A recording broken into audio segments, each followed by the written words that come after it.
Hello friends, तो आज हम करने वाले हैं क्लास 11th केमिस्ट्री की यूनिट 6 थर्मोडाइनमिक्स। तो स्टार्ट करते हैं। सबसे पहले देखते हैं कि थर्मोडाइनमिक्स क्या है। थर्मोडाइनमिक्स साइंस की एक ऐसी ब्रांच है जो डील करती है relationship between heat and work. आगे देखते हैं, हमारा नेक्स्ट टॉपिक है सिस्टम एंड सराउंडिंग।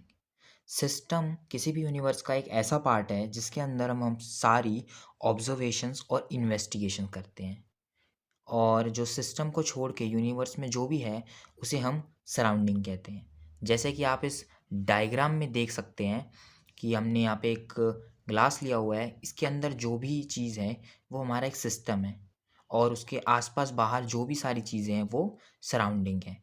सिस्टम और सराउंडिंग को जो चीज़ अलग करती है उसे हम बाउंड्री कहते हैं। बाउंड्री रियल भी हो सकती है या इमेजिनरी भी हो सकती है। जैसे ये ग्लास है, तो यहाँ पे ये सिस्टम को सराउंडिंग से अलग कर रहा है, तो ये एक बाउंड्री का रोल प्ले कर रहा है यहाँ पे।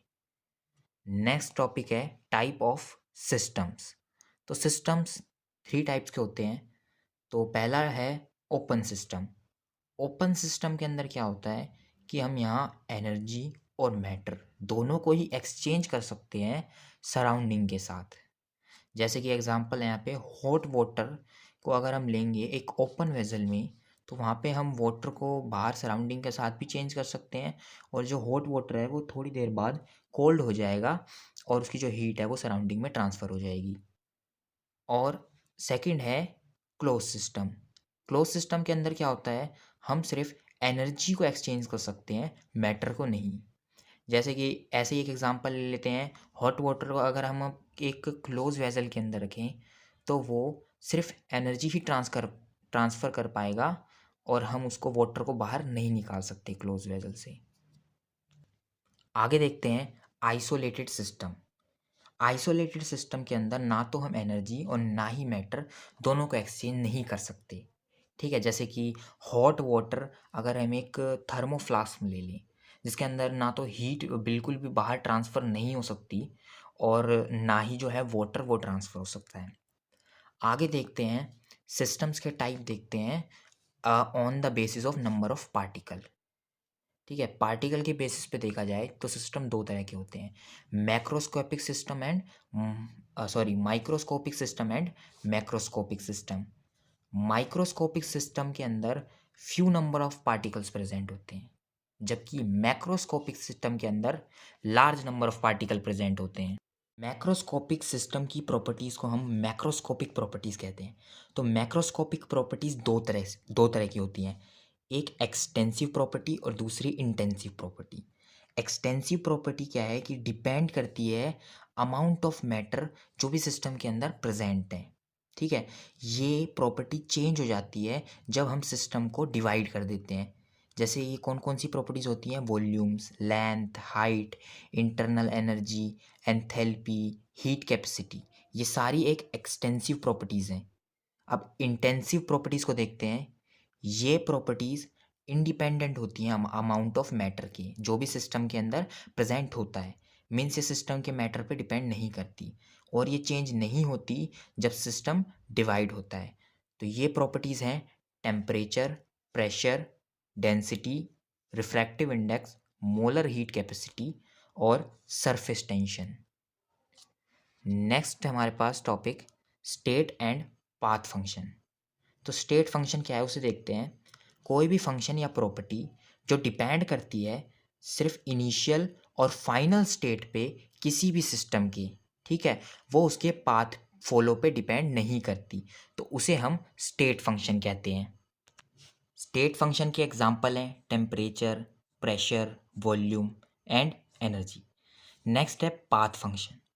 पाथ फंक्शन ये एक ऐसी प्रॉपर्टी है जो डिपेंड करती है पाथ फॉलो पे, जैसे कि हीट, वर्क, ये दोनों पाथ फंक्शंस हैं।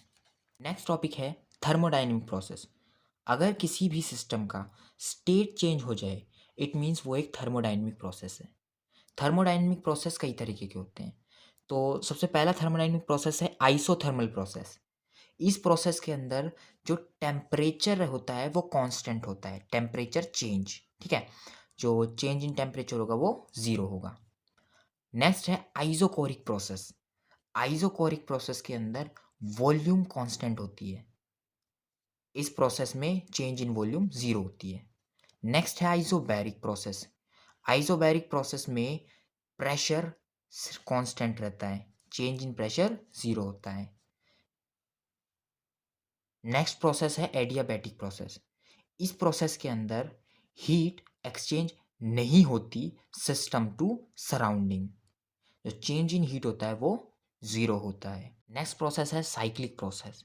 अगर किसी भी सिस्टम के अंदर कोई भी चेंज होता है तो वो फाइनली अपने ओरिजिनल स्टेट में आ जाता है साइक्लिक प्रोसेस में।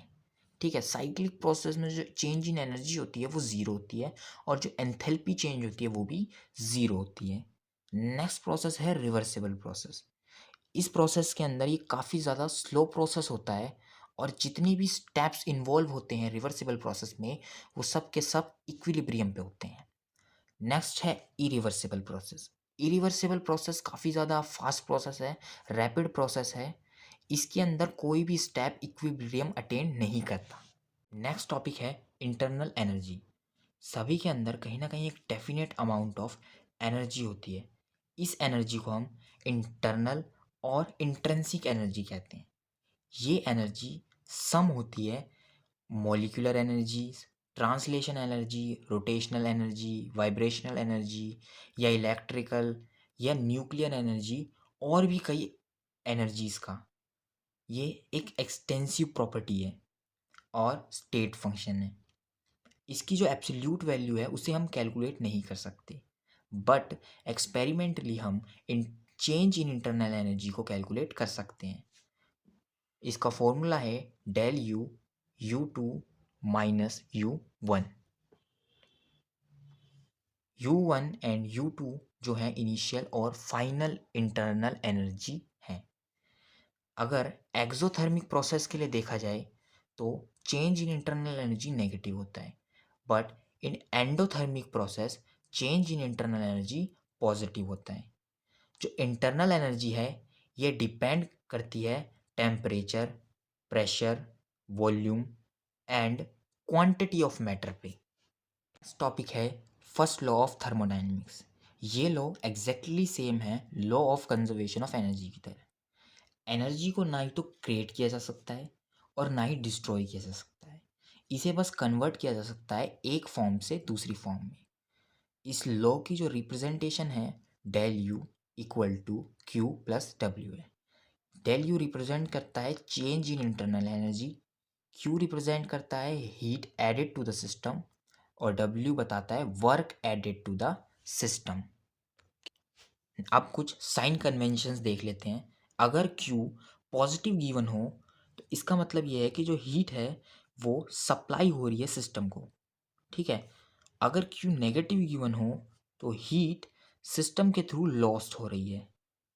अगर W पॉजिटिव हो तो इसका मतलब है कि जो सिस्टम है वो उस पर वर्क किया जा रहा है। अगर W नेगेटिव गिवन हो इसका मतलब है कि जो सिस्टम है वो वर्क कर रहा है। नेक्स्ट टॉपिक है modes of transference of energy. इसका मतलब हम एनर्जी को किस किस तरीके से ट्रांसफ़र कर सकते हैं। पहला है हीट। अगर कहीं पर भी एनर्जी एक्सचेंज हो रहा हो वो भी टेम्परेचर डिफरेंस की वजह से, तो उसे हम हीट कहते हैं। हीट एक एनर्जी की ही रैंडम फॉर्म है और ये पाथ डिपेंडेंट है।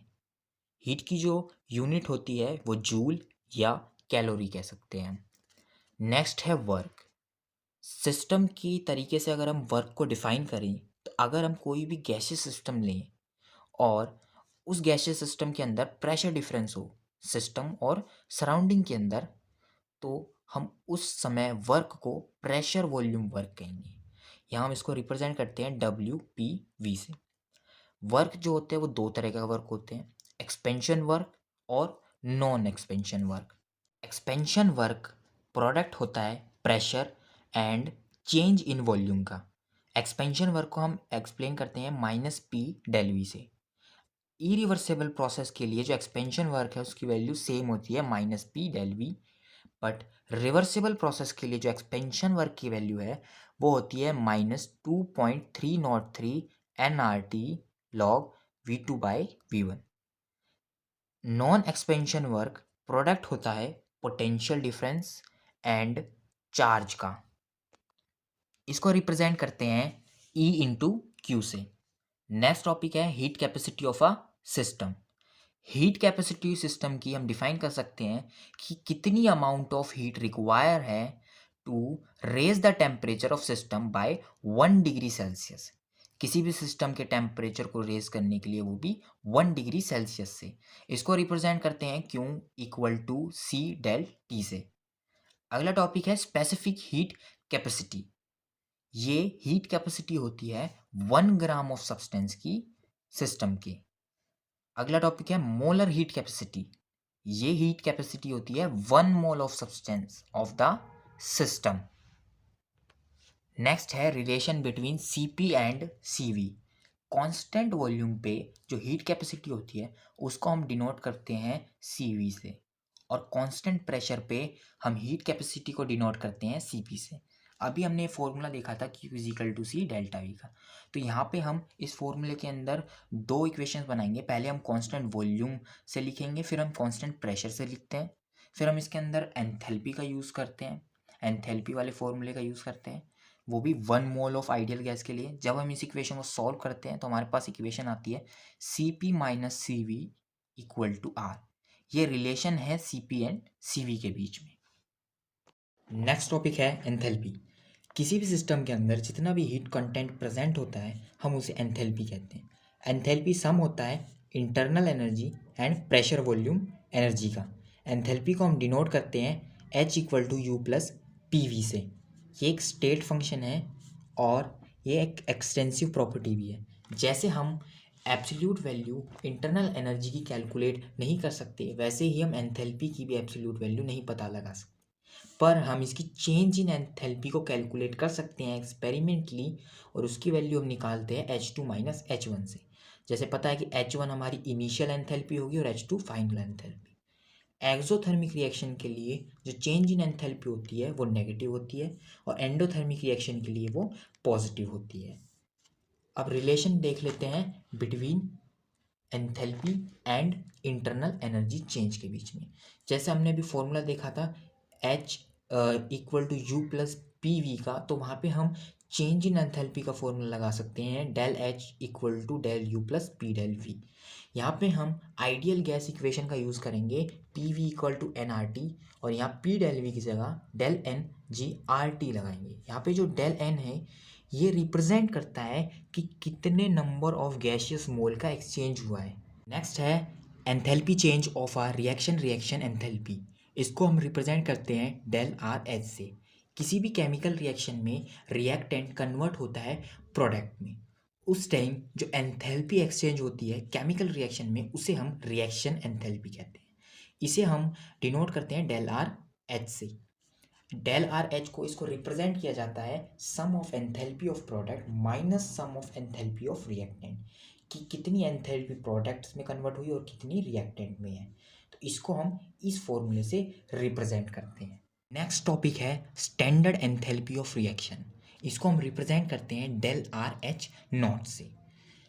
कभी भी कोई भी सब्सटेंस अगर केमिकल रिएक्शन करता है और वो एंथैल्पी एक्सचेंज करे, वो भी अपने स्टैंडर्ड स्टेट में, तो उस टाइम उसे हम स्टैंडर्ड एंथैल्पी ऑफ रिएक्शन कहेंगे। ठीक है, तो अब देखते हैं factor affecting enthalpy of reaction कि कौन कौन से फैक्टर एंथैल्पी को अफेक्ट करते हैं। कोई भी फिजिकल स्टेट होगी रिएक्टेंट एंड प्रोडक्ट की, वो अफेक्ट करेगी रिएक्शन को। और एलोट्रोपिक फॉर्म, कोई भी एलिमेंट कौन सी एलोट्रोपिक फॉर्म में प्रेजेंट है, या कितना केमिकल कंपोजिशन है रिएक्टेंट का या प्रोडक्ट का, और amount of reactant and last temperature. Next topic है स्टैंडर्ड एंथैल्पी ऑफ फॉर्मेशन। इसको हम रिप्रेजेंट करते हैं डेल एफ एच नॉट से। तो सबसे पहले देखते हैं कि एंथैल्पी ऑफ फॉर्मेशन क्या होता है। जब भी किसी एलिमेंट में कोई केमिकल रिएक्शन होती है और उस टाइम जो भी एंथैल्पी चेंज होता है या जो हीट चेंज होता है, और उस एलिमेंट से 1 मोल ऑफ कंपाउंड फॉर्म होता है, हमें ऑब्टेन होता है, उसे हम एंथैल्पी ऑफ फॉर्मेशन कहते हैं। और वही चीज़ अगर enthalpy of formation standard state में हो रही हो, कोई भी एलिमेंट अपने स्टैंडर्ड स्टेट में प्रेजेंट हो, उस टाइम हम उसे स्टैंडर्ड एंथैल्पी ऑफ फॉर्मेशन कहेंगे। और हम standard enthalpy of formation zero लेते हैं किसी मोस्ट स्टेबल एलिमेंट की। अगर कोई मोस्ट स्टेबल एलिमेंट की स्टैंडर्ड एंथैल्पी फॉर्मेशन चेक करनी हो तो वो ज़ीरो। नेक्स्ट टॉपिक है एंथैल्पीज ऑफ फेज ट्रांजिशन। इसे हम समझ सकते हैं कि कोई भी एंथैल्पी चेंज हो जब एक मोल ऑफ सब्सटेंस चेंज हो वन फेज से अनदर फेज में, वो भी एक पर्टिकुलर टेम्परेचर पे। वन फेज से अनदर फेज का मतलब है अगर कोई सब्सटेंस लिक्विड फेज में प्रेजेंट है तो वो गैसियस फेज में एक्सचेंज हो जाए। इंपॉर्टेंट टाइप्स की एंथैल्पीज हैं, उन्हें देख लेते हैं। पहली है एंथैल्पी ऑफ फ्यूजन। ये एंथैल्पी एक्सचेंज है एक मोल ऑफ सॉलिड सब्सटेंस की जब वो चेंज हो जाता है लिक्विड सब्सटेंस में, वो भी एक मेल्टिंग पॉइंट पर। नेक्स्ट है एंथैल्पी ऑफ वेपराइजेशन। ये एंथैल्पी एक्सचेंज है एक मोल ऑफ लिक्विड सब्सटेंस की जब वो चेंज हो जाता है वेपर स्टेट में, वो भी बॉइलिंग पॉइंट पे। नेक्स्ट है एंथैल्पी ऑफ सब्लिमेशन। ये एंथैल्पी एक्सचेंज है एक मोल ऑफ सॉलिड सब्सटेंस की जब वो डायरेक्टली कन्वर्ट हो जाता है गैसियस स्टेट में, यानी कि जो सॉलिड है वो गैसियस फॉर्म में चेंज हो जाता है, वो भी एक पर्टिकुलर टेम्परेचर पे जो कि बिलो है मेल्टिंग पॉइंट से कम टेम्परेचर पे। नेक्स्ट टॉपिक है has law of constant heat summation. ये लॉ हमें ये बताता है कि कितनी भी हीट अब्जॉर्ब होगी या इवॉल्व होगी किसी भी केमिकल रिएक्शन में, वो सेम होगी चाहे उस रिएक्शन को एक स्टेप में किया जाए या सर्वल स्टेप्स में किया जाए। जैसे कि यहाँ देख सकते हैं, अगर हम रिएक्शन कर रहे हैं ए और अगर हमें फॉर्म करना है डी, सो हम उस प्रोसेस को डायरेक्ट करें या ए से बी या बी से सी एंड देन डी करें, उस प्रोसेस में हीट अब्जॉर्ब और या इवॉल्व हो रही है तो वो सेम अमाउंट होगी, उसमें कोई एक चेंज नहीं आएगा। इस फॉर्मूले से आप देख सकते हैं कि इन सभी प्रोसेस की जो हीट है वो इक्वल है इस डायरेक्ट प्रोसेस की। ठीक है। नेक्स्ट टॉपिक है enthalpies for different type of reactions. So अलग अलग रिएक्शंस के लिए एंथैल्पीज को देखते हैं। एंथैल्पी ऑफ कंबशन, जब भी कोई एंथैल्पी का चेंज हो रहा हो, वो भी एक वन मोल ऑफ कंपाउंड में, और वो कंपाउंड कंप्लीटली बर्न कर रहा हो, कंप्लीटली कंबशन कर रहा हो in the presence of oxygen, तो उसे हम एंथैल्पी ऑफ कंबशन कहते हैं। नेक्स्ट एंथैल्पी है एंथैल्पी ऑफ एटमाइजेशन। जब कोई one mole of molecule completely break हो जाए इनटू एटम्स, उस टाइम एंथैल्पी चेंज को एंथैल्पी ऑफ एटमाइजेशन कहते हैं। नेक्स्ट टॉपिक है बॉन्ड एंथैल्पी। इसे हम डिफाइन कर सकते हैं कि हमें किसी भी one mole of gaseous molecule को ब्रेक करने के लिए, उनके बॉन्ड्स को ब्रेक करने के लिए जितनी अमाउंट ऑफ एनर्जी चाहिए उसे हम बॉन्ड एंथैल्पी कहते हैं। नेक्स्ट देखते हैं बॉन्ड डिसोसिएशन एंथैल्पी को। हमें किसी भी पर्टिकुलर गैसियस मॉलिक्यूल के बॉन्ड को ब्रेक करने के लिए जो भी एनर्जी रिक्वायर होती है उसे हम बॉन्ड डिसोसिएशन एंथैल्पी कहते हैं। बॉन्ड एंथैल्पी में तो हम एक मोल ऑफ गैसियस मॉलिक्यूल के बॉन्ड को ब्रेक करते हैं, इसमें हमें किसी पर्टिकुलर गैसियस मॉलिक्यूल को ब्रेक करने के लिए जो एनर्जी चाहिए उसे हम बॉन्ड डिसोसिएशन एंथैल्पी कहते हैं। इसे हम एक्सप्रेस करते हैं किलो जूल मोल इनवर्स की फॉर्म में। डाई एटॉमिक मॉलिक्यूल के लिए जो बॉन्ड डिसोसिएशन एंथैल्पी होती है वो इक्वल होती है बॉन्ड एंथैल्पी के, बट पॉली एटॉमिक मॉलिक्यूल के लिए जो बॉन्ड डिसोसिएशन एंथैल्पी है वो इक्वल नहीं होती बॉन्ड एंथैल्पी के। जो चेंज इन एंथैल्पी है वो इक्वल हो जाता है यहाँ पे sum of bond enthalpies of reactant minus sum of bond enthalpies of product. Factors देख लेते हैं जो अफेक्ट करते हैं बॉन्ड एंथैल्पीज को। फर्स्ट फैक्टर है साइज ऑफ एटम, सेकंड है इलेक्ट्रोनेगेटिविटी, थर्ड है बॉन्ड लेंथ, फोर्थ फैक्टर है number of bonding electron. Next topic है स्पॉन्टेनियस प्रोसेस। अगर कोई भी प्रोसेस अपने आप हो रहा है, वो भी बिना किसी एक्सटर्नल हेल्प के, तो हम उस सारे प्रोसेस को स्पॉन्टेनियस प्रोसेस कहेंगे। जितने भी नेचुरल प्रोसेसेस हैं हमारे इन्वायरमेंट में वो सारे के सारे स्पॉन्टेनियस प्रोसेस हैं। जैसे कि एग्जांपल वाटर का फ्लो करना हाई लेवल से लो लेवल पे, जैसे किसी पहाड़ से नीचे ज़मीन पे गिरना, या एक हीट का ट्रांसफ़र होना हॉट बॉडी से कोल्ड बॉडी में, ये सारे स्पॉन्टेनियस प्रोसेस हैं। ठीक है, ये प्रोसेस इरिवर्सिबल प्रोसेस है। और जो कुछ प्रोसेस होते हैं जिन्हें शुरू में कुछ इनिशिएशन चाहिए होता है, उन्हें स्टार्ट करना पड़ता है, पर बाद में वो स्पॉन्टेनियसली एक्ट करते हैं, अपने आप चलने लगते हैं, उन्हें भी हम स्पॉन्टेनियस प्रोसेस ही कहेंगे। जब कोई प्रोसेस किसी एक्सटर्नल हेल्प की वजह से हो रहा हो, किसी एक्सटर्नल एजेंसी की हेल्प की वजह से हो रहा हो, और उसे हम उस प्रोसेस को हम नॉन स्पॉन्टेनियस प्रोसेस कहेंगे। जैसे कि वाटर का फ्लो होना लो लेवल से हाई लेवल पे, तो यहाँ पे हमें किसी की मदद लेनी होगी वाटर को हाई लेवल पे पहुँचाने के लिए। नेक्स्ट टॉपिक है एनट्रोपी।